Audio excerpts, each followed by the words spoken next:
मित्रांनो, तुमचं पुन्हा एकदा GB स्टोरी टेलर या यूट्यूब चॅनलवर स्वागत आहे. आजच्या आपल्या गोष्टीचं नाव आहे चारित्र्यहीन हाडळ. लेखक संतोष देशपांडे. पण गोष्ट सुरू करण्याआधी जर कोणी या चॅनलवर पहिल्यांदाच आलेले असाल तर त्यांनी ह्या चॅनलला सबस्क्राईब करायला विसरू नका. चला तर मग अजिबात वेळ न घालवता गोष्टीला सुरुवात करूया.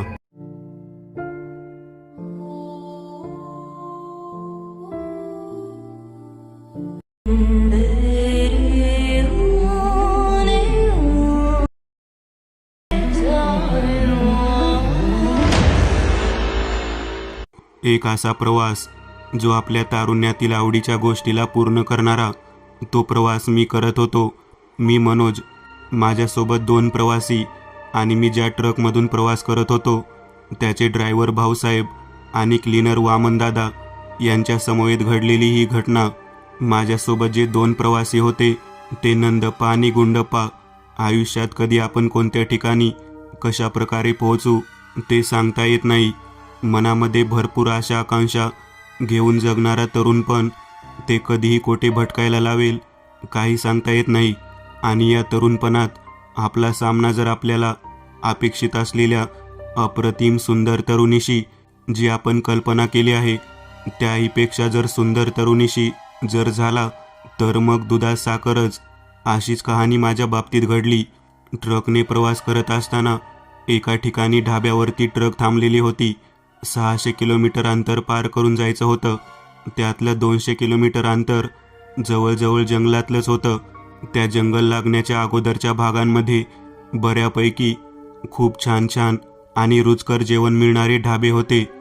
कमी पैशांमध्ये अगदी मस्त मजा करत ट्रकने प्रवास करायला मला नेहमीच आवडत होतं. कौचालीचा ढाबा हा खूप प्रसिद्ध ढाबा होता. त्या ढाब्यावर जाण्यासाठी आम्ही प्रवास करत होतो. जंगल लागण्याच्या अगोदरचा तो शेवटचा ढाबा. बरेच लोक म्हणत होते की त्या ढाब्यावरती खूप रुचकर जेवण मिळतं. नुसतं जेवणच नाही तर त्या ठिकाणी चवचाळ, आंबट, शौकीन लोकांसाठी सुंदर सुंदर स्त्रियासुद्धा मिळतात. तेथे वेश्या व्यवसाय मोठ्या प्रमाणात चालतो असे ऐकून होतो. आतापर्यंत कधी या भानगडीत पडलो नव्हतो, परंतु आता तारुण्य खुणावत होतं. आणि मी ड्रायव्हरला म्हणालो, आपण कौचालीचा ढाबा जिथे आहे तिथे जाणार आहोत ना. तेव्हा तो माझ्याकडे मिश्किल पद्धतीने हसत मला म्हणाला, पोरा, आताच कॉलेजचे जीवन संपले आहे ना, जरा चांगल्या नोकरी वगैरे लाग, लगीन कर. कशाला कौचालीच्या ढाब्याच्या नादी लागतोस. तेवढ्या ट्रकचा क्लीनर म्हणाला, मनोज भाऊ, आयुष्यामध्ये जवानी फक्त 4 दिवसाची असते. तेव्हा मजा करायची नाही तर मग कधी करायची. त्याने मला असे बोलल्यानंतर मी आवर्जून त्याला म्हणालो, मग मला त्या ढाब्याजवळ गेल्यानंतर तेथील सर्व माहिती द्या बरं का.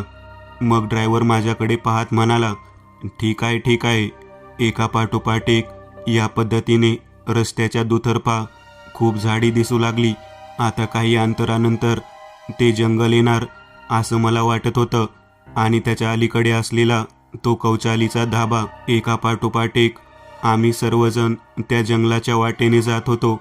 माझ्यासोबत अजून 2 यात्रेकरू ट्रकमध्ये होते. आम्ही एकूण 5 जण होतो. बरोबर ढाब्याच्या अलीकडे गाडी थांबवण्यात आली. ड्रायव्हर म्हणाला, ज्या काही मौल्यवान वस्तू, पैसे, जे काही असेल ते एका ठिकाणी बाजूला एकत्रित जमा करा. बायकांच्या नादी जर लागला ना तिथे तर त्या सगळे काही काढून घेतात. तुम्हाला कळतसुद्धा नाही की तुम्ही स्वतःहून कसे काय तुमच्या जवळचे मौल्यवान साहित्य त्यांना दिले ते. मी ते पाहून म्हणालो, भाऊ, तुम्ही म्हणता ते सगळं खरं, परंतु त्यांना काय द्यायचं काय नाही ते आपल्या हातात आहे ना. तेव्हा गाडीचा क्लीनर म्हणाला, येथे माणूस स्वतःच्या इच्छेने जातो, परंतु बाहेर येताना मात्र त्या बाईच्या इच्छेने बाहेर येतो. आयुष्यामधलं खरं प्रेमाचं सुख, वासनेचं सुख जर भोगायचं असेल तर या कौचालीच्या धाब्याच्या या जंगलमय क्षेत्रामध्ये तो आस्वाद जरूर घ्यायला हवा. मी त्यांच्याकडे पाहत म्हणालो, तुम्ही कधी गेला आहात का. तेव्हा ड्रायव्हर आणि क्लीनर माझ्याकडे पाहून हसत म्हणाले, आम्ही आस्वाद घेतला आहे, परंतु कुटीर या ठिकाणी कधी गेलो नाही. जर तुम्ही कुटीर बनात जर गेलात ना तर परत येऊ शकणारच नाही. ही एक असं ठिकाण आहे जिथे एक अप्रतिम सुंदर अशी मुलगी आवर्जून भेटते. तिच्या मनाप्रमाणे तिची जर इच्छा पूर्ण केली तर ती सर्व काही आपल्यावरती अर्पण करते. ती कोणत्याही गोष्टीने आपल्याला नाराज करत नाही. अरे वा, मग तुम्ही का गेला नाही तिथे? तेव्हा ड्रायव्हर म्हणाला, हे बघ दादा, ते ठिकाण जरा विचित्र आहे. तिथे एकदा अडकला ना माणूस तर तो नेहमी तिकडे जाण्यासाठी तडपडतो. त्या ठिकाणी आम्हाला अडकवायचं नाही, कारण पैसे कमावून घर चालवणे हे आमचं काम आहे. उगाचच नको त्या फंद्यात पडायला नको, म्हणून मी शक्यतो तिकडे जात नाही. परंतु बऱ्याच जणांकडून ऐकलं आहे की तिथे एक सुंदर मुलगी आहे जी आपल्या मनाप्रमाणे तिच्या आवडीच्या लोकांना त्या बनामध्ये भेटते. क्लीनर म्हणाला, मी एकदा असाच प्रवासी त्या ठिकाणी पाठवलेला होता. तो जेव्हा परत आला ना तेव्हा त्याच्याजवळ 5 सुवर्ण मुद्रा होत्या, सोन्याची नाणी, जी त्याला त्या बनातील मुलीने दिली होती. लोक म्हणतात तिचं नाव कौचाली आहे, म्हणूनच या संपूर्ण प्रदेशाला कौचाली असं नाव पडलं आहे. कदाचित त्यामुळेच लोक कौचालीचा ढाबा असे म्हणतात. एवढं सर्व काही माहिती असून तुम्ही त्या ठिकाणी गेला नाही, त्याचेच मला आश्चर्य वाटते. तेव्हा क्लीनर माझ्याकडे पाहत म्हणाला, अरे मनोज दादा, तू तरुण तडफदार आहेस. तुझी जर इच्छा असेल तर तू जाऊ शकतोस. तू त्या मुलीला भेटूसुद्धा शकतोस. परंतु लक्षात घे, तू तुझ्या मर्जीने जाशील, परंतु परत येताना मात्र तिच्या मर्जीने तुला परत यावे लागेल. मी त्यावरती म्हणालो, अप्सरा वगैरे आहे का?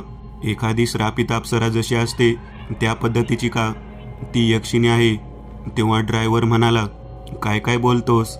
अप्सरा या ठिकाणी कशाला येईल? आणि तुझे नाव घेत आहेस ते यक्षिणी म्हणून. जे काय आहे ते मी पहिल्यांदाच ऐकतो.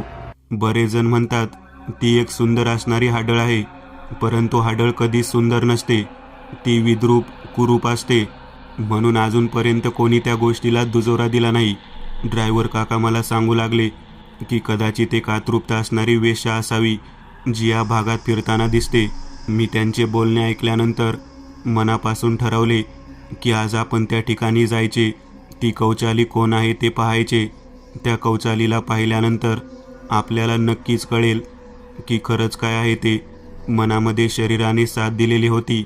आता वासनेचा वारू त्या जंगलाच्या दिशेने जाण्यासाठी तयार झालेला होता. त्या ढाब्याच्या अलीकडेच आम्ही उतरलो. सर्व साहित्य मी एकत्रित एका छोट्या माझ्या सॅकमध्ये ठेवले आणि काही क्षणानंतर तो अनुभव घेण्याच्या दृष्टिकोनातून मी त्या ठिकाणी उतरलो. मी ड्रायव्हर काकाला म्हणालो, मला जास्त वेळ लागला आहे तर कृपया जंगलात शोधायला या तुम्ही. मी त्या ठिकाणी उतरलो आणि जंगलात जाण्याच्या दृष्टिकोनातून प्रवास करू लागलो. थोडे अंतर पार करून गेल्यानंतर त्या ठिकाणी दारूची भट्टी चालवणारे बरेच लोक दिसत होते. ते माझ्याकडे पाहत म्हणाले, इकडे कशाला आला आहेस? चल जा इथून, अजिबात थांबू नकोस इथे. मला त्यांनी हुसकावून लावण्याचा प्रयत्न केला, परंतु मी त्यांना म्हणालो, मला कुटीर बनात जायचे आहे. ते ऐकल्यानंतर ते तिथून पळून गेले. कुटीर बनाचं नाव ऐकल्यानंतर माणसं पळून गेली. हे मी जेव्हा पाहिलं तेव्हा मी भयंकर घाबरलो. मी माझ्या समवेत आलेल्या लोकांना सांगितलं होतं की मी जर जास्त वेळापर्यंत परत आलो नाही तर मला शोधत यावं. ही गोष्ट मला आठवू लागली. मी थोडा अंतर पुढे जाण्याच्या दृष्टिकोनातून विचार करत होतो, पण मनामध्ये भीतीने घर केलेलं होतं. परंतु त्या कुटीर बनामध्ये एक सुंदर मुलगी आपल्याला भेटणार. ती गंधर्व कन्या आहे आणि ती आपली वासनेची भूक पूर्ण करणारी. या जिज्ञासेपोटी मी त्या ठिकाणी पोहोचलेलो होतो. थोडं अंतर चालत गेल्यानंतर मला बकुळीची आणि रक्तचंदनाची झाडं दिसू लागलेली होती. मंजूळ आवाजामध्ये पाण्याचा खळखळाट ऐकू येऊ लागला आणि मला जवळजवळ कळून चुकलं की या जंगलाच्या मध्यभागी असलेलं हे झऱ्याचं ठिकाण आहे. येथे एखादा धबधबा किंवा ओढा वाहत आहे. मी त्याच्याजवळ पोहोचलो तेव्हा एका खडकावर बसलेली तरुणी दिसली. ती तरुणी मी पाहिल्यानंतर मी आश्चर्यचकित झालो. ज्या बनामध्ये येण्यासाठी लोक घाबरतात आणि त्याचं नाव ऐकल्यानंतर पळून जातात, त्या बनामध्ये एक तरुण मुलगी या ठिकाणी काय करत असावी?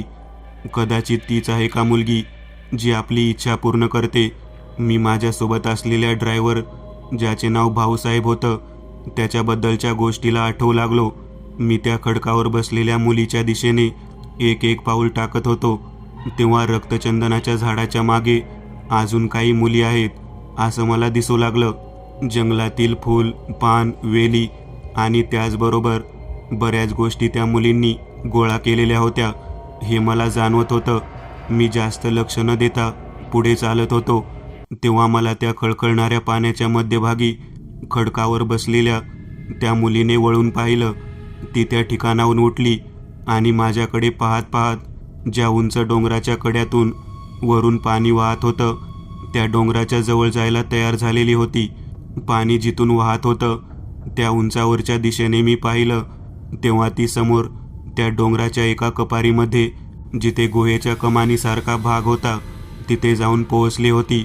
मी विचार करत होतो की ती आपली वासना शांत करते म्हणजे नेमकं काय करते ती मुलगी? आपल्याला वरदान देते का? तिची इच्छा तृप्त करण्याच्या दृष्टिकोनातून आपल्याला शारीरिक सुख देण्यासाठी पुढे सरसावते असा मी विचार करत होतो. आणि इतक्यात त्या ठिकाणी त्या गुहेच्या दरवाजाजवळच त्या मुलीने मागे वळून माझ्याकडे पाहिले. एका क्षणात माझ्या पायाच्या बोटांमधून सळसळणाऱ्या विजेप्रमाणे रोमांच उठला आणि मी संपूर्णतः विचलित होऊन त्या मुलीच्या डोळ्याच्या दिशेने पाहू लागलो. मला माझे शरीर कंपित होत आहे हे जाणवत होतं आणि त्या मुलीकडे मी आकर्षित होत आहे हे सुद्धा जाणवत होतं. काही क्षणात माझ्या शरीरामध्ये रक्त सळसळत आहे हे मला जाणवू लागलं आणि त्याचा वेग वाढलेला आहे हे सुद्धा मला जाणवू लागलं. मी थोडं अंतर पुढे जाणार तेवढ्यात मागच्या बाजूने 2 ते 4 व्यक्ती दूरवरून ओरडत आहेत आणि मला हाक मारत आहेत असं मला ऐकू येऊ लागलं. मी मागे वळून पाहण्याचा प्रयत्न करू लागलो तेव्हा आमच्या गाडीचा ड्रायव्हर आणि क्लीनर दोघेही जण आणि माझ्या समोरीत असणारे 2 ते प्रवासी असे 4घे जण मिळून मला मनोज मनोज म्हणून हाक मारत होते. ते मला म्हणत होते, पुढे जाऊ नकोस, अरे मनोज दादा पुढे जाऊ नकोस, त्या ठिकाणाहून मागे फिर. परंतु त्यांचा आवाज ऐकून सुद्धा मी पुढे खेचलो जाऊ लागलेलो होतो. त्या मुलीने पांढऱ्या शुभ्र वस्त्रांवरती रानफुलांचा गजरा माळलेला होता आणि तिचे तारुण्य भिजलेल्या पाण्यामुळे अजून उठावदार आणि रेखीव दिसत होतं. मी त्या 2 व्यक्तींना मागून ओरडताना पाहिलं. मी त्यांच्याकडे वळून पाहत असताना मला समोर दिसणारं सौंदर्य खेचून घेत होतं हे सुद्धा जाणवत होतं.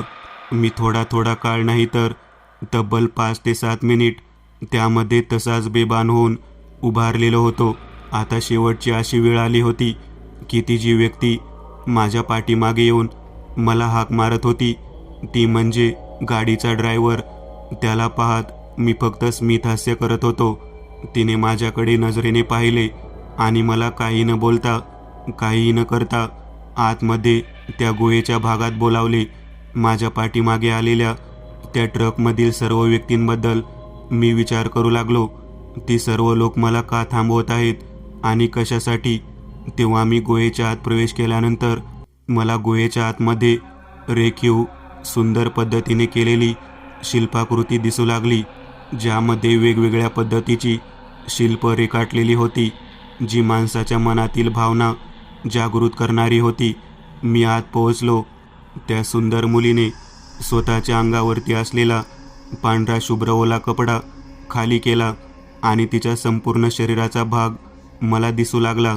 माझ्या नजरेच्या समोर जेव्हा तो भाग आला तेव्हा मला कळून चुकले की आपल्याला एका विशिष्ट पद्धतीने या ठिकाणापर्यंत त्या गंधर्व कन्येने बोलावलेले आहे. मी त्या गुहेच्या आतमधल्या भागात पोहोचल्यानंतरचा जो प्रकार होता तो प्रत्यक्ष पाहत होतो. अर्धनग्न अवस्थेत असलेली ती स्त्री मला नजरेनेच खुणावत होती. ती मुलगी साधीसुधी नसून अप्सरेप्रमाणे सुंदर होती. मी विचार करत होतो की मला नेमकं असं काय पाहायला मिळत आहे की ज्यामुळे मी आपले भान हरपून गेलेलो आहे. तेवढ्यात गुहेच्या बाहेरच्या भागात मला भाऊसाहेब आणि क्लीनर ओरडताना दिसले. मी काही करण्याअगोदर त्या स्त्रीने केवळ नजरेने माझ्या अंगावरच्या वस्त्रांकडे पाहिले. एक वस्त्र आपोआप निघाले. त्या पद्धतीने बाजूला निघू लागलेली होती. मी माझ्या स्वतःच्या हाताने माझे कपडे बाजूला करत होतो. इतक्यात माझ्या गळ्यातील काळसर ग्रुप आणि त्याला असलेला ताईत बाहेर आला आणि ती समोर असलेली स्त्री एका क्षणात भयंकर मोठ्याने किंचाळत ओरडत आपले विद्रूप स्वरूप दाखवून वयाच्या एकदम अंधारमय कोपऱ्यामध्ये जाऊन लपली. मी अचानक अंगातून वीज सळसळावी त्या पद्धतीने जागृत होऊन मागच्या दिशेने पाहू लागलो. तेव्हा मला भाऊसाहेब आणि गाडीचा क्लीनर हाक मारताना दिसत होते. ते बोललेले मला ऐकू येऊ लागलेले होते. मी त्यांच्याकडे पाहिले तेव्हा माझ्या मनात चाललेली चलबिचल त्यांच्या लक्षात आली. ते दोघेही मला बाहेर बोलावत होते. मनोज दादा, बाहेर ये. ती गंधर्व कन्या नाही. तिच्या नादी लागू नकोस. ती वेश्या पण नाही. ती तुला काही क्षणाकरता खूप सुंदर स्त्री वाटेल, अप्सरा वाटेल. तू काही घडण्या अगोदर बाहेर ये. मी बाहेर आलो. दगडातून वाट काढत मी त्यांच्या दिशेने आलो. त्या दोघांकडे पाहत मी म्हणालो, तुम्ही इथपर्यंत माझा पाठलाग करत कसं काय आला? तेव्हा ते दोघेही माझ्याकडे पाहत म्हणाले, अरे मनोज, कौसालीच्या जंगलामधील सुंदर जी मुलगी आहे ती मुलगी गंधर्व कन्या नाही आहे. ती वेश्या पण नाही. ती एक चारित्र्यहीन हाडळ आहे. हाडळ. हाडळ हा शब्द ऐकल्यानंतर माझ्या डोळ्यासमोर तिचे ओरडणे आणि तिचे त्या कोपऱ्यामध्ये लपून जाणारा प्रवास करत असतानाचे रूप दिसू लागले. मी त्यांच्याकडे पाहत म्हणालो, मी आताच तिला प्रचंड आवेगामध्ये काळोखात लपून बसताना पाहिलेले आहे. परंतु ती इतकी अप्रतिम सुंदर होती की मी तिचे सौंदर्य नजरेमध्ये सामावू शकत नव्हतो. तेव्हा ते दोघेही जण मला म्हणाले, अरे चल इथून लवकर चल. या जंगलामध्ये लोक उभा राहायला सुद्धा घाबरतात आणि तू तर त्या मुलीच्या शोधात इथपर्यंत आलास. ती मुलगी नाही, ती एक भयंकर वकवकलेली हाडळ आहे. ड्रायव्हर आणि क्लीनर जेव्हा मला त्या पद्धतीने बोलले तेव्हा मला कळून चुकलं की आपलं काहीतरी चुकलेलं आहे. त्यांनीच आपल्याला सांगितलं होतं की या जंगलामध्ये कौसालीच्या ढाब्यावरती आणि त्याच्या आजूबाजूच्या भागात आपल्याला नवीन नवीन तरुणी प्राप्त होतात. नवनवीन गंधर्व कन्या असणाऱ्या मुली प्राप्त होतात. हे सगळं खोटं होतं का? परंतु समोर जे दृश्य पाहिलं होतं ते दृश्य अतिशय विचित्र पद्धतीचे आणि भयानक होतं. आम्ही तेथून परत निघालो. माझ्या डोळ्यासमोरून ती सुंदर दिसणारी पांढरा शुभ्र कापड शरीरावरून बाजूला करणारी मुलगी दिसत होती. ती गंधर्व कन्या होती का कोणी हाडळ होती हे माहीत नव्हतं, परंतु तिचं सौंदर्य मनाला भुरळ पाडणारं होतं. ती त्या गुहेच्या अंधारमय कोठडीमध्ये जाऊन लपून कुठे बसली तेच कळलं नाही. माझ्या मनामध्ये तिच्याबद्दल ज्या काही भावना होत्या त्या तशाच दबून राहिलेल्या होत्या. आता पुढे काय करायचं मी विचार करत होतो. त्या ठिकाणाहून आम्ही परत निघालो. ड्रायव्हर आणि क्लीनर दोघेही जण मला म्हणत होते, नको त्या गोष्टींच्या फंद्यामध्ये पडलास. आम्ही तुला सहज मस्करी करून बोललो होतो की त्या ठिकाणी आपल्या इच्छा पूर्ण करणाऱ्या तरुणी प्राप्त होतात आणि तू खरंच त्या ठिकाणी तसा निघालास. मला वाटलं होतं की तू सर्व काही मजेमध्ये आणि तू किती धीट आहेस हे दाखवण्यासाठी करत आहेस. मी त्या दोघांचे बोलणे ऐकल्यानंतर आमच्यासोबत प्रवास करत असलेल्या त्या दोन्ही प्रवाशांकडे पाहत म्हणालो, तुम्हाला वाटलं नाही का की या ठिकाणी तरुण मुलींच्या समवेत काही क्षण घालवावेत म्हणून? तेव्हा ते दोघेही प्रवासी नंदप्पा आणि गुंडप्पा माझ्याकडे पाहत म्हणाले, या ठिकाणीच्या बाबतीमध्ये सगळी काही माहिती आहे आम्हाला. तू ज्या ठिकाणी गेला होतास त्या ठिकाणी जी कोणी स्त्री मुलगी पाहिलीस ती स्त्री किंवा मुलगी नाहीच. ती मुळात जिवंतच नाही. ती एक भयानक पद्धतीची हाडळ आहे. त्याला लोक गंधर्व कन्या म्हणतात. तुला गंधर्व म्हणजे काय वाटलं रे? गंधर्वसुद्धा पिशाच्य, यक्ष आणि किन्नरापेक्षाही भयानक पद्धतीचा असतो. मग गंधर्वाची कन्या ती या ठिकाणी श्रापित पद्धतीने आलेली आहे. आम्ही दोघे तुझं बोलणं ऐकत होतो. या ड्रायव्हर काकाचं बोलणंसुद्धा ऐकत होतो. परंतु आपण कशाला मध्ये तोंड घालायचं म्हणून गप्प बसलो. तुला काय वाटलं? तिने तुला सोडून दिलं. तुझ्या गळ्यामध्ये एक विशिष्ट पद्धतीचा ताईत आहे. तो ताईत पाहिल्यामुळेच ती तिथून निघून गेली. तुझ्या गळ्यातील जेव्हा ताईत तुटेल किंवा तू बाहेर काढून ठेवशील तेव्हा ती सौंदर्यवती पुन्हा तुझ्या नजरेसमोर येईल. ती तुला एवढ्या सोप्या गोष्टीवरती सोडणार नाही. ती हाडळ आहे, हाडळ. मी त्या दोघांकडे पाहत म्हणालो, तुम्हाला जर एवढं सगळं माहीत होतं तर मग मला का तुम्ही थांबवलं नाही? तेव्हा ते दोघे जण म्हणाले, तुला थांबवणारे आम्ही कोण? तुझ्या मनात तर वासनेची भूक होती. तुला वाटत होतं की कौसलीच्या ढाब्याजवळ गेल्यानंतर सर्व काही प्राप्त होईल. परंतु तो कौसलीच्या ढाब्यावर ज्या मुली मिळतात, ज्या वेश्या व्यवसाय चालवतात त्यांच्याकडे गेलाच नाहीस. उलट तुझ्या बनामध्ये लोकांना जायला मज्जाव आहे त्या ठिकाणी जाण्याचे धाडस केले. म्हणजे तुला माहीत आहे का, कुटीर म्हणजे एक झोपडी जी दगडाच्या आतमध्ये बनवली गेलेली आहे, गुहेच्या आत. आणि तू त्या बनामध्ये, त्या झोपडीमध्ये, त्या स्त्रीकडे, त्या हाडळीकडे जाण्याचे धाडस केलेस. ड्रायव्हर आणि क्लीनर दोघेजण त्या प्रवाशांकडून जी माहिती मिळत होती ते ऐकत होते. ते दोघेजण म्हणाले, आप्पा, तुला एवढी सगळी माहिती आहे, मग तू थांबवायला हवं होतं. याचा जीव गेला असता म्हणजे विनाकारण.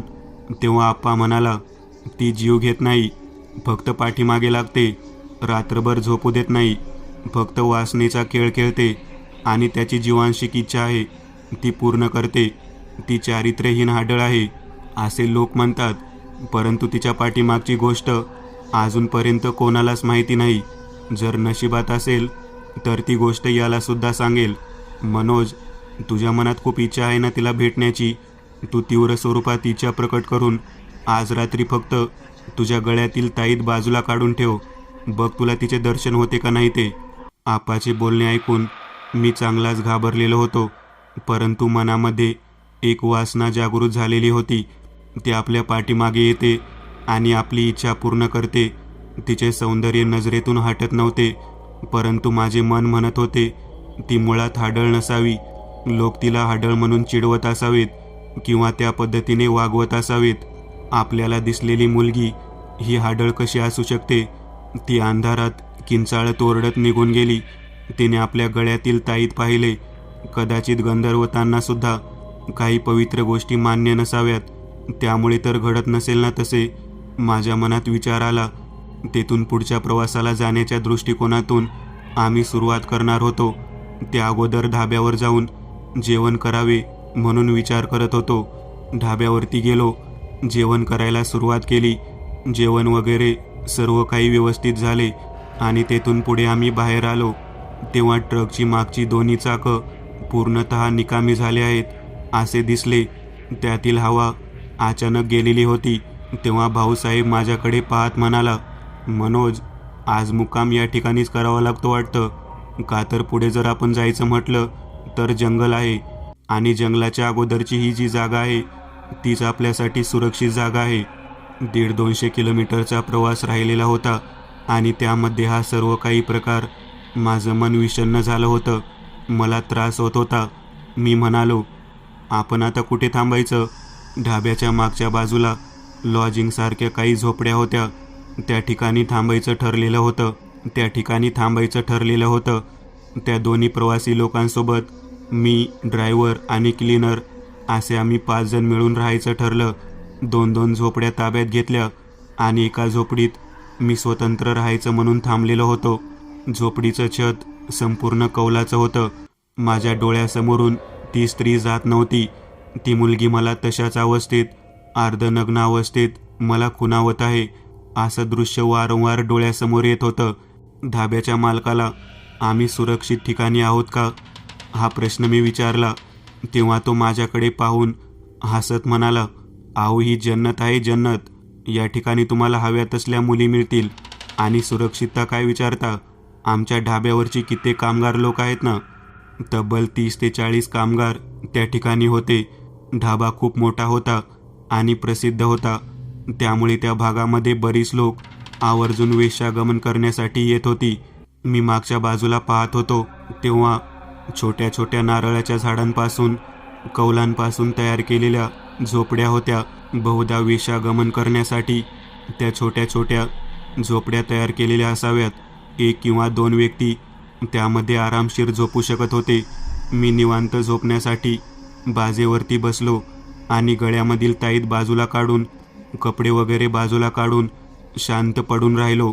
माझ्या मनात इच्छा होती, मला पाहायचं होतं की आपल्या गळ्यातील ताईत बाजूला केल्यानंतर खरंच ती सुंदर दिसणारी गंधर्व कन्या, जिला लोक हाडळ म्हणत होते, ती येते का ते.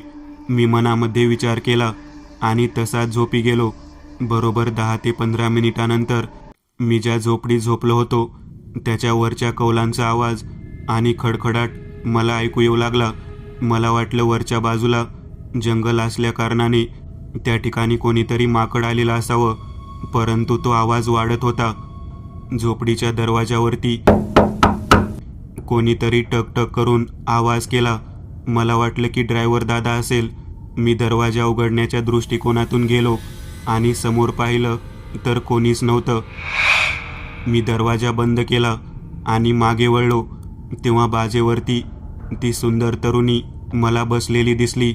मी ते दृश्य पाहिलं आणि हादरूनच गेलो. दरवाजा उघडल्यावर कोणतीच तरुणी दिसली नव्हती आणि बंद केल्यानंतर मागच्या बाजूला ती तरुणी पुन्हा कशी काय येथे आली याचा मी विचार करू लागलो. मी तिच्याकडे पाहत होतो. ती माझ्याकडे पाहत होती. तिचे ओठ, तिचे डोळे आणि तिची शरीरयष्टी मनाला भुरळ घालणारी होती. माझ्या मनात असलेली वासना तिने ओळखून मला जवळ बोलावले. मी तिच्या शरीराला स्पर्श करणार इतक्यात माझ्या लक्षात आले की आपल्या मनाचा, शरीराचा ताबा एका विचित्र पद्धतीने कोणीतरी घेतलेला आहे. तिच्या डोळ्यांमध्ये मला वासना दिसत होती. मी तिच्या अंगाला स्पर्श करण्यासाठी उतावीळ झालेलो होतो. तेवढ्यात माझ्या कानामध्ये आप्पाने सांगितलेले शब्द फिरू लागले की ही गंधर्व कन्या नाही, ती एक चारित्र्यहीन हाडळ आहे. मी जरा भानावर येऊ लागलो. मी मोठ्यांदा ओरडलो, तू कोण आहेस? तू चारित्र्यहीन हाडळ आहेस ना? तेव्हा अचानक माझ्या तोंडातून ते शब्द ऐकल्यानंतर ती भयानक स्वरूपामध्ये बदलू लागली. ती सुंदर दिसणारी मुलगी विचित्र पद्धतीने माझ्याकडे दात ओठ खात, डोळे वटारून पाहत ओरडू लागली, मी चारित्र्यहीन नाही, मी गंधर्व कन्या आहे. मला श्रापित करून या जंगलामध्ये पाठवलेलं आहे. आजपर्यंत मला या पद्धतीने कोणीच बोललेलं नाही. तू कोण आहेस? तू असे का बोललास? असे म्हणून तिने माझ्या नरड्याला दाबून धरले आणि उचलून धरले आणि वरच्या कौलाच्या दिशेने हात करून मला धडकवले. मी माझे पाय हवेमध्ये झटकू लागलो. मला खाली घेण्यासाठी विनंती करू लागलो, परंतु तिने मात्र माझे नरडे दाबून धरायला सुरुवात केली. ती मला म्हणत होती, तू कोण आहेस? तुला माझ्याबद्दल कोणी सांगितले? तू या पद्धतीने मला चारित्र्यहीन कसे काय म्हणू शकतोस? तुला माझ्या बाबतीत काय माहिती आहे? मी सर्व काही सांगण्याच्या प्रयत्नात होतो, परंतु माझं नरडं दाबल्यामुळे मी काहीच बोलू शकत नव्हतो. तिने मला जोरदार खाली आदळले. मी खाली पडल्यानंतर तिच्या पुढे हात जोडून बसलो.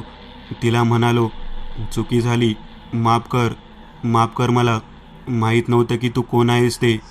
तेव्हा ती म्हणाली, तू मला या पद्धतीने शब्द का विचारले? मी चारित्र्यहीन नाही. तुला कोण म्हटले? तेव्हा मी आप्पाचे नाव सांगितले. ती माझ्याकडे पाहत डोळ्यातून अश्रू काढत म्हणाली, मला मृत्यूनंतर सुद्धा लोक चारित्र्यहीन म्हणून संबोधतात. मी एक श्रापित अप्सर आहे. मी चारित्र्यहीन हाडळ नाही.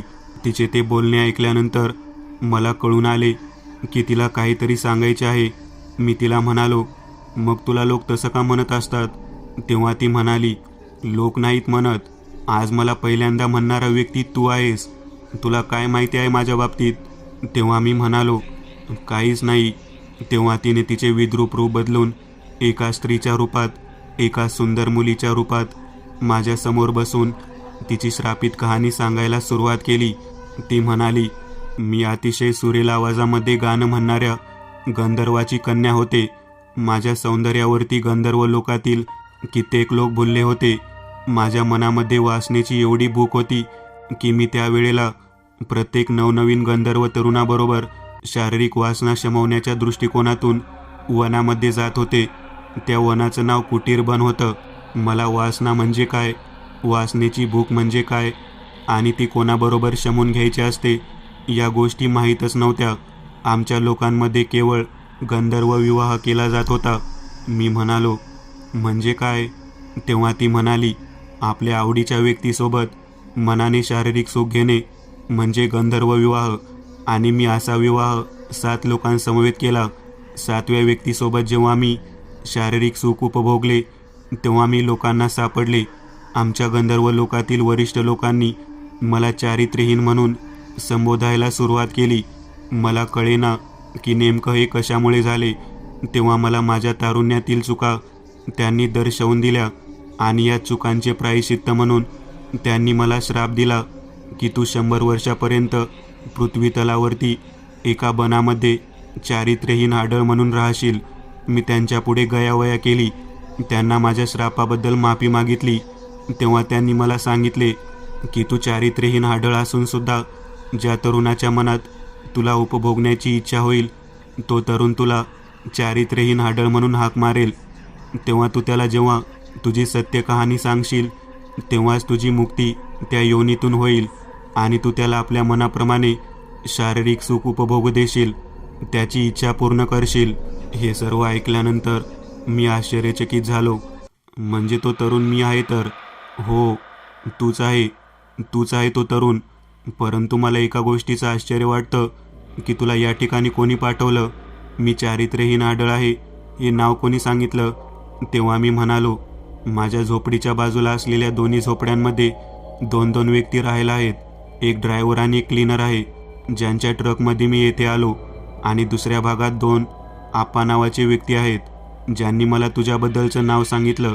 आप्पा नावाचे व्यक्ती आहेत. ही गोष्ट ऐकल्यानंतर ती हादरली आणि मला म्हणाली, त्यांची नावं काय आहेत? व्यवस्थित नाव सांग. त्यावरती मी म्हणालो, एकाचे नाव नंदप्पा आणि दुसऱ्याचं नाव गुंडप्पा. ती 2 नावं ऐकल्यानंतर ती आश्चर्यचकित झाली. ती म्हणाली, ज्या लोकांनी मला श्राप दिला त्या दोन्ही लोकांची नावे नंदिकेश्वर आणि गुंडिकेश्वर होतं. त्यांनीच मला यातून मुक्त करण्याच्या दृष्टिकोनातून पुन्हा या ठिकाणी तुला पाठवलं आहे. मी हादरलो. आमच्या समोर ट्रकमध्ये प्रवास करणारे नंदप्पा आणि गुंडप्पा हे दोघेही जण गंधर्व लोकातील लोक होते. तर तिने तिचे संपूर्ण तारुण्य आकर्षित करणारे शरीर माझ्यासमोर सचेतन अवस्थेमध्ये दाखवलं आणि तिच्या डोळ्यांमध्ये मला पाहायला सांगितलं. तिला मिळालेल्या उपशापाच्या नियमानुसार तिने माझ्याबरोबर मला वशीकरण करून शारीरिक सुख उपभोगले.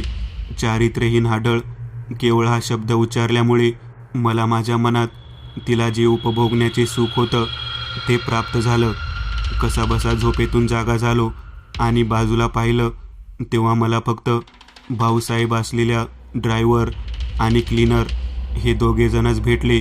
ते चारित्र्यहीन असणारी आढळ मुलगी मला दिसली नाही आणि नंदप्पा आणि गुंडप्पा हे दोघेसुद्धा दिसले नाहीत. कौसलीच्या जंगलामध्ये त्या कुटीरवनामध्ये मी त्या गुहेत जाऊन जी इच्छा प्रगट केली होती ती अखेर त्या चारित्र्यहीन आढळ या शब्दानेच पूर्ण झाली. मी एक नवीन चॅनल ओपन करत आहे. त्यावर तुम्हाला ॲनिमेटेड हॉरर स्टोरीज पाहायला मिळतील. त्या चॅनलची लिंक या व्हिडिओच्या डिस्क्रिप्शनमध्ये दिलेली आहे. चॅनलला सबस्क्राईब करायला विसरू नका. मित्रांनो, आज पुरतं एवढंच. तुम्हाला जर काही गोष्ट आवडली असेल तर नक्की लाईक करा. तुमच्यापैकी बरेचसे जण व्हिडिओ लाईक न करताच पळून जातात. पण हा जर व्हिडिओ तुम्ही लाईक केला तर मला जरा बरं वाटेल आणि असेच भारी भारी व्हिडिओ बनवायची माझ्यात एनर्जी येईल. त्यामुळे नक्की लाईक करा. आणि अजूनही कोणी या चॅनलला सबस्क्राईब केलेलं नसाल तर लगेच सबस्क्राईब करून टाका. आणि बाजूची घंटी ती मात्र दाबायला विसरू नका. देवाची घंटी आहे ती. चला तर मग पुन्हा भेटूया अशीच एक आगळी वेगळी गोष्ट घेऊन पुढच्या भागात.